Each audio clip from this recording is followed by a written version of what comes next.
ఎంపిక అయిన Visakha railway zone ను ఏర్పాటు చేస్తూ కేంద్రం గెజిట్ నోటిఫికేషన్ ను జారీ చేసింది. 2026 జూన్ 1 నుంచి విశాఖ కేంద్రంగా సౌత్ కోస్ట్ రైల్వే జోన్ కార్యకలాపాలు ప్రారంభమవుతాయని గెజిట్ లో పేర్కొంది.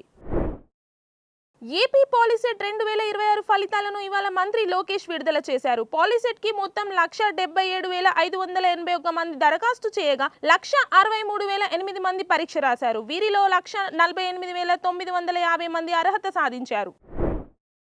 సీఎం రేవంత్ రెడ్డి నాయకత్వంలో రైతుల పక్షపాత ప్రభుత్వం నడుస్తుందని మంత్రి పొంగులేటి శ్రీనివాసరెడ్డి అన్నారు. గత బీఆర్ఎస్ ప్రభుత్వం రాష్ట్రాన్ని అప్లో ఊబులోకి నెట్టిన రైతులకు 21,000 కోట్లు చెల్లించామని చెప్పారు. శంషాబాద్ సమీపంలోని కోత్వాల్గూడలో అనుమతి లేకుండా నిర్వహిస్తున్న స్టోన్ క్రషర్లను హైడ్రా కూల్చివేసింది. ఇదే కాకుండా పలు కంపెనీలకు చెందిన 5 క్రషర్ మెషిన్లతో పాటు 12 ఆర్ఎంసీ యూనిట్లను తొలగించింది. తమిళనాడు అసెంబ్లీ ఎన్నికల్లో ఓటమి నేపథ్యంలో డీఎంకే చీఫ్ ఎంకే స్టాలిన్ స్పందించారు. ఈ రాజకీయ ప్రయాణంలో తాము చూడని విజయం లేదని, ఎదుర్కొని ఓటమి లేదని వ్యాఖ్యానించారు. పశ్చిమ బెంగాల్లో మే 9న బీజేపీ ప్రభుత్వాన్ని ఏర్పాటు చేయనుందని ఆ పార్టీ రాష్ట్ర అధ్యక్షుడు సమీక్ భట్టాచార్య వెల్లడించారు. యూఏఈపై ఇరాన్ దాడిలో భారతీయులకు గాయాలవ్వడం ఆమోదయోగ్యం కాదంటూ కేంద్ర ప్రభుత్వం తీవ్ర ఆగ్రహం వ్యక్తం చేసింది.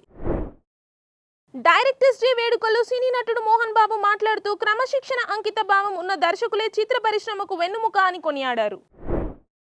టీ20 క్రికెటర్గా తనను ఎవరూ సరైన రీతిలో అంచనా వేయలేదని, అందుకే నిరూపించుకోవాలనే పట్టుదల తనలో పెరిగిందని టీమిండియా బ్యాటర్ కేఎల్ రాహుల్ పేర్కొన్నారు. Please subscribe to the channel and download the Politicos app from the links in the description.